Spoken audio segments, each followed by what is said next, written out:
अस्सलामुअलैकुम रहमतुल्लाहि तआला वबरकातुहू। दोस्तों, ये बहुत ही इंपॉर्टेंट वीडियो है पूरे बिहार के मुसलमानों के लिए। बिहार के मुसलमानों, इस वीडियो में देखिए कि AIMIM एडवोकेट आदिल हसन, वारिस पठान और अख्तरुल ईमान इंजीनियर आफ्ताब और लाखों जनता के सामने मंच पर किशनगंज में आदिल हसन ने तेजस्वी यादव, लालू यादव, नीतीश कुमार, PM मोदी, राहुल गांधी सबको रगड़ कर धोया है। और इस वीडियो में इतना बड़ा खुलासा किया है कि अगर आप नहीं सुनेंगे तो बहुत पछताएंगे। इस वीडियो में आदिल हसन ने खुलासा किया कि बिहार में 2005 ही में मुसलमान मुख्यमंत्री बनता, लेकिन यही लालू यादव ने मुसलमानों के मुख्यमंत्री बनने से रोका। और उसी वक्त लालू यादव ने ही 2005 में बीजेपी हुकूमत को बिहार में जमने दिया और पूरे बिहार को बीजेपी के हवाले कर दिया। तो दोस्तों, 2005 से लेकर 2025 तक बिहार में मुसलमान तबाह बर्बाद है, उनको सताया गया, मुसलमानों को हमेशा नीचा दिखाया गया। तो ऐ बिहार के मुसलमानों, 2025 में आपके पास वक्त है कि आप तारीख रकम करें, इतिहास को बदलें और इन जालिम और फाशिस्ट ताकतों को उखाड़ कर फेंकें। और इस बार 2025 में 20 से 30-40 विधायक MIM को जिता करके एक नई तारीख रकम करें। दोस्तों, अगर इस वीडियो को आप YouTube पर देख रहे हैं तो चैनल को सब्सक्राइब कर लें, फेसबुक पर देख रहे हैं तो पेज को फॉलो कर लें, इंस्टाग्राम पर देख रहे हैं तो हमें फॉलो कर लें। और दोस्तों, वीडियो के नीचे कमेंट करें MIM जिंदाबाद, असदुद्दीन ओवैसी साहब जिंदाबाद, वारिस पठान जिंदाबाद, अख्तरुल ईमान जिंदाबाद, आदिल हसन जिंदाबाद, MIM जिंदाबाद। और दोस्तों, इस वीडियो को ज्यादा से ज्यादा शेयर करें, यहां से इस वीडियो को देखें। से जो लोग आए हैं मैं उनका शुक्रगुजार हूं। मैं गुलाम सरवर साहब का जो आप ज्वाइनिंग है, मैं दिल से आपका मजलिस में इस्तकबाल करता हूं। दोस्तों, बुजुर्गों, अजीजों, यही MIM है। 2015 में 16 अगस्त को जब बैरिस्टर असदुद्दीन ओवैसी साहब ने नींव रखी तो लोग तब अख्तरुल ईमान साहब और इंजीनियर आफ्ताब साहब और इश्तियाक साहब और पूरी टीम कंधा से कंधा मिलाकर लोग चलता था।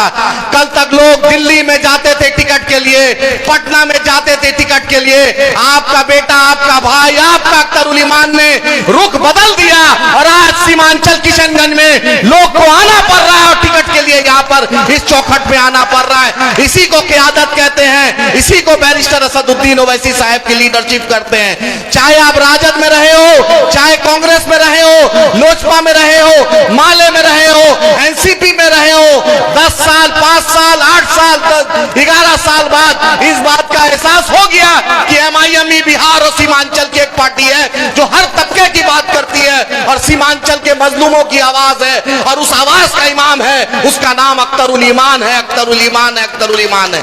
अपनी क़यादत को पहचानिए।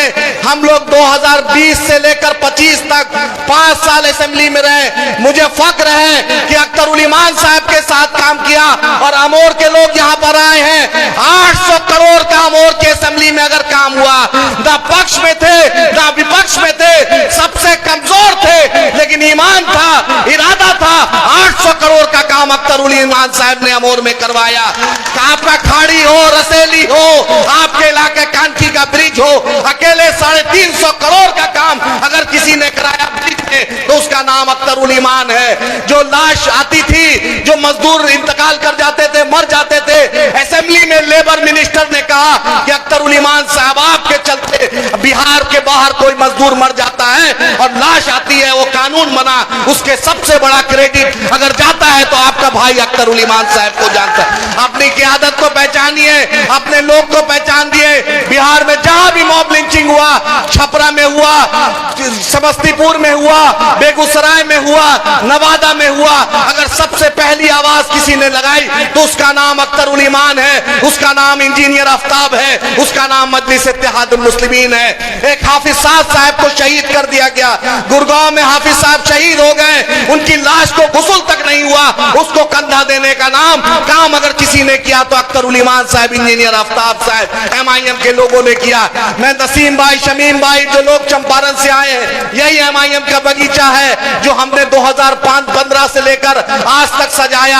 आज अल्हम्दुलिल्लाह बच्चा बच्चा कह रहा है कि बैरिस्टर असदुद्दीन ओवैसी साहब के क़यादत में हम अख्तरुल ईमान साहब के साथ, वारिस पठान साहब के साथ हम ये लड़ाई लड़ेंगे और सीमांचल ही नहीं पूरे बिहार को इंसाफ देंगे। वारिस साहब, मैं शुक्रगुजार हूं कि एक दावत पर आप इस सरजमी पर आए। आप 2015 में भी चंचल होटल आए थे, आपने कैंपेन किया था, क्योंकि फख्र होता है कि अगर तेलंगाना, आंध्रा के बाद पहला MLA कोई बना बना पहला मर्द मुजाहिद जो सबसे बुलंद आवाज में, उसका नाम वारिस पठान है, उसका नाम वारिस पठान है, जो आपका नेशनल स्पोक्स पर्सन है। वारिस भाई, जिस तरीके से आप टीवी पे लड़ते हैं, जिस तरीके से बॉम्बे में आजान देने पर रोक लगी थी, जिस तरीके से मदरसा के बच्चों को तंग किया जा रहा था, जिस तरीके से कोरोना में आप खड़े रहे, पूरे बिहार के लोगों को मैं एहसानमंद हूं और शुक्रगुजार हूं। आपने एक फोन किया, महाराष्ट्र में चाहे भिवंडी हो, थाने हो, कल्याण हो, पूना हो, औरंगाबाद हो, वारिस साहब ने आपने ईमानदारी से लोगों को मदद की। इसलिए पूरे बिहार के सीमांचल के नौजवानों की खास गुजारिश थी कि मेरे बीच वारिस पठान साहब आए, और आज अल्हम्दुलिल्लाह वारिस साहब, फिर से आपका शुक्रिया अदा करता हूं कि वारिस साहब आए। दोस्तों, ये कारवा चला था 2015 में, आज जम्मी गफीर है। यह आपकी दुआओं का नतीजा है, आपकी मेहनत का नतीजा है, आपके साथ का नतीजा है। हम तेजस्वी यादव के चौखट पे गए थे, तेजस्वी जी हम कमजोर नहीं हैं, गलत फहमी मत पालिए, अगर 100 सीट पे लड़ा दे तो 50 सीट पे आ जाइएगा, सब गलत फहमी दूर कर देंगे। क्योंकि आज नौजवान जान गया है, 2005 में जब आपके पिताजी को स्वर्गीय रामविलास पासवान जी ने बोला था किसी मुस्लिम मुख्यमंत्री बना दीजिए, तो आपने नीतीश कुमार को, भाजपा को सत्ता दे दी, लेकिन आपने मुस्लिम मुख्यमंत्री बनने नहीं दिया। ये सीमांचल की बिहार के अवाम जवाब देना जानती है। और लालू जी, वो दिन भी लोग आज जान गया है, जब 1990 में आपने सरकार बनाई थी तो 34 बीजेपी का एमएलए के समर्थन से, भाजपा के समर्थन से पहली बार अगर कोई मुख्यमंत्री लालू जी बने थे तो वो भाजपा के एमएलए के समर्थन से बने थे। इसलिए एमआईएम को बी टीम, सी टीम कहने का गलतफहमी मत कीजिएगा। हम आपके घर पे गए थे, ईमानदारी से गए थे। अगर आप एमआईएम के साथ अगर नूरा कुश्ती करना चाहते हैं तो एमआईएम का बच्चा तैयार है। आज बैरिस्टर असदुद्दीन ओवैसी साहब, अकबर ओवैसी साहब हैदराबाद में है, लेकिन सीमांचल का लाल, बिहार का लाल अख्तरुल ईमान साहब 3800 जिला में आज एमआईएम का झंडा बुलंद है। इसीलिए हम आपके बीच आए हैं, अपनी क़ियादत को मजबूत कीजिए। बैरिस्टर असदुद्दीन ओवैसी साहब, अख्तरुल ईमान साहब, इंजीनियर आफ्ताब साहब, जिसको एमआईएम का झंडा पकड़ा दे, जिसको टिकट दे दे, आप लब्बैक कीजिए। और इस बार ऐसी इतनी शेरवानी भेजिए कि पता चल जाए भाजपाइयों को, पता चल जाए मोदी को, पता चल जाए नीतीश के लोगों को कि इस बार पूरे बिहार में लोग आ गए हैं, और जहां शेरवानी जाती है वहां परेशानी आएगी। और हम सीमांचल ही नहीं, बिहार के मजलूमों का इंसाफ लेंगे।